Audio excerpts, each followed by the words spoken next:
You found it.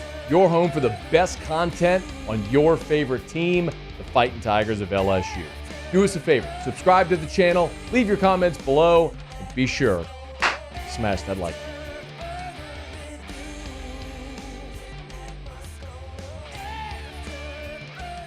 Annually, Athlon does a feature where they give coaches anonymity to talk about other teams in their league. So they go to SEC coaches and ACC and Big 12 and so on. But they go to SEC coaches and ask them to anonymously speak about their opinions of their opponents for this coming season. Now, and I want to tell you what they said about LSU and what other things that I found interesting in this year's piece and why.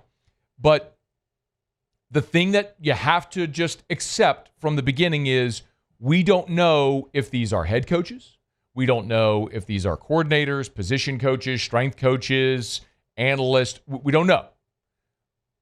You just have to look and say, okay, do I believe Athlon has enough credibility to where whoever is giving them these quotes anonymously, I believe these are valid, credible people.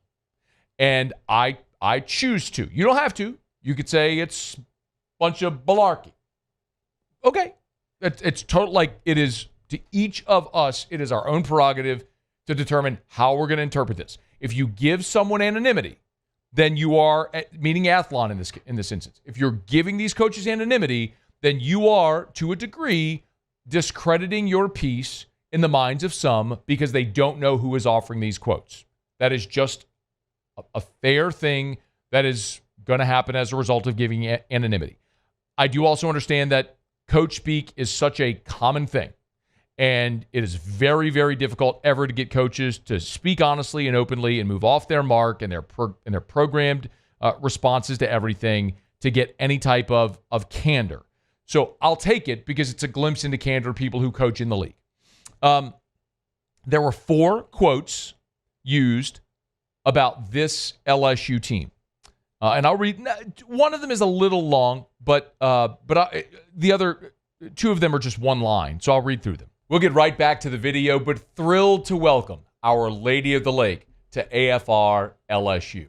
As the championship health partner of LSU athletics, the physicians at Our Lady of the Lake serve the champions on the field in the purple and gold, but that same level of care is available to you and your family. I've been a proud supporter of Our Lady of the Lake my entire life, from volunteering at the Ronald McDonald Playroom as a high schooler to helping so many of the fundraising efforts for the standalone Children's Hospital to my own son being a patient now at that very Children's Hospital, and my primary care physician, Dr. Kurt Chastain at Our Lady of the Lake Men's Health Group. Our Lady of the Lake has been a part of my medical journey my entire life, and you can learn more as well. Our Lady of the Lake and LSU.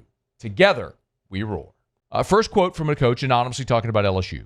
Garrett Nussmeier, is a legit talent. They did a really good job of finally getting serious in the portal and putting weapons around him. Okay, I don't think that there's anything earth-shattering about that.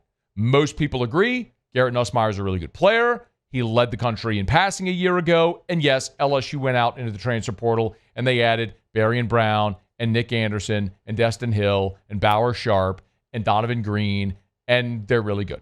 So they added a couple of offensive linemen. No surprise there. Second quote. They, LSU, are going to take a significant step back on the offensive line, but they're better at the skill positions. Okay, again, nothing earth-shattering there.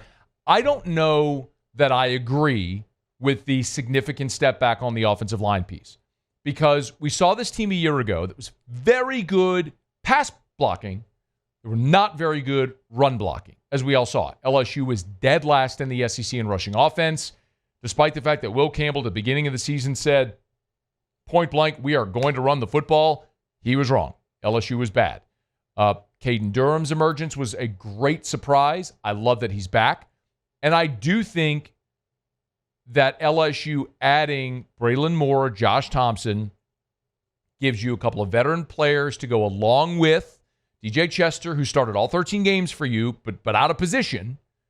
If Moore's at center and Chester's at right guard and Thompson's at left guard, I think that is your best interior. The question is, will the tackles hold up?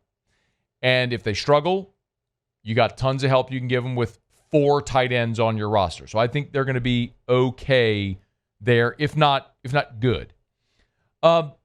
This might, the next two really, I think, are the ones that were the most meaty.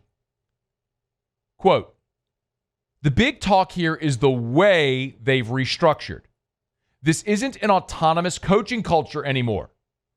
Austin Thomas has a huge role building the roster, and it showed this offseason. The internal evaluation of LSU football will look more professional. They're going to build BK the best roster possible to go out and win games. Clearly, that is someone internally who's doing more than just watching film and paying attention from afar. Understanding what LSU has built with Austin Thomas as general manager, and it is obvious. This is something we have talked about ad nauseum since Brian Kelly showed up in the portal era. They started with a lot of portal additions because they had to, and each of the next 2 years, they reduced the number of portal ads. As Brian Kelly consistently said, we want to build, recruit, and develop through the high school ranks, supplement with the portal. This year is a 180. You went from 9 portal additions a year ago to 18 this year. You went from Brian Kelly saying point blank, we're not in the business of buying a roster, to completely being in the business of buying a roster. You did this year what Ole Miss did a year ago, what Ohio State did a year ago. You are trying to go that path of buying a roster to win now. I have no idea if it's sustainable. It can work. It worked for Ohio State. It can also blow up in your face like it did for Ole Miss. But there's no mistaking. Like, Austin Thomas is at the center of that. And it's a giant change, and has to be, because, and I'll have Tip Terrio, who was here on Friday and talked about it, in professional sports, the coach, the manager, isn't talking contract with their players. That's the job of the front office. You don't want Brian Kelly talking numbers with players. Someone else has to be that buffer.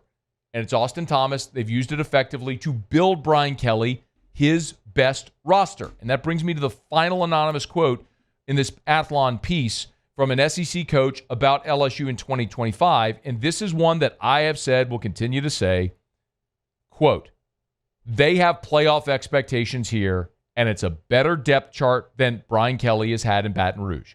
If they aren't in the CFP, I think there's some serious pressure here. By the way, in April, Brian Kelly was asked about this being his best roster at LSU. This is what he said. Well, we've developed our players. I think this is partly, you have to have player development along with bringing in guys in the portal. Remember now, the development of this program was that we needed the portal because they needed to come in and play for us. We were so short on scholarship players. That's not a great place to be. So if everybody you bring into the portal has to come in and play for you, I can put a great spin on it and tell you we're going to win the national championship, but I think we all knew that that's not a great place to be. You want to be in a position where you bring in portal players to building off of what you already have. That's why this roster is the best roster we've had, because we're building both depth within our football team and we're bringing in veteran players. So that mix is the best mix that we've had since I've been here. That remains to be seen. He might be right. But I also look at the 18 players you added in the portal. And I expect of the 18 players you added in the portal, Braylon Moore, Josh Thompson, Bauer Sharp, Mansour Delane, probably Halsey, maybe even Cooley. Like, I expect half of the guys you added in the portal, including Grant Chadwick at punter, to be starters. I don't know that I can say it's a perfect blend of recruiting and developing and then adding in the portal, because half of your starters this year likely are going to be portal players. Now, there is development. That's undeniable. I mean, Garrett Nussmeier was a recruit that you developed. Caden Durham was a recruit that you've developed. Tyree Adams, Weston Davis, DJ Chester, Ashton Stamps, Whit Weeks, Harold Perkins, Deshaun Spears. These are all guys that you recruited. Devon Keys. And you've developed into guys that are going to play key roles. So there is morsels of truth in there.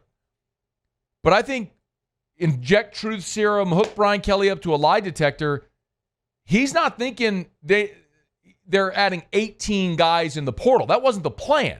You saw a 3-year cycle, and he said it. When they got here, they had to go add guys in the portal because of their numbers. And then what did they do? They reduced it and reduced it again. They were at 9 portal adds last year. Now they're at 18. Why? Because you needed an injection of talent into your roster to be able to compete. The real telltale will be, what do they do this year after 2025 based on the results? 2025, you're a playoff team, and this is your strategy. Guess what you're doing? You're going right back and doing the same thing and going to try to sign the best portal class again. And if you need 18 guys, you need 18 guys, because guess what? All the portal guys I just mentioned are all one and done. And you're going to lose Whit Weeks, and you're going to lose Harold Perkins, and you're going to lose Jacoby and Guillory, and you're going to lose Nussmeier, and you're losing Aaron Anderson, Chris Hilton, Xavier Thomas. All these, you're losing them all. So this is an evolution. Building a roster is an evolution. It's like a seesaw effect.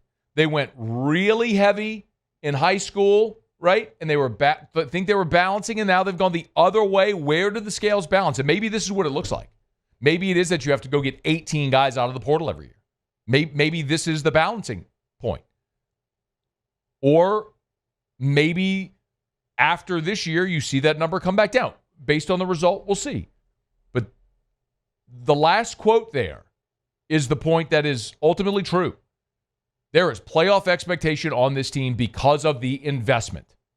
The returning quarterback, the investment in the head coach, in the coaching staff, and now in your roster.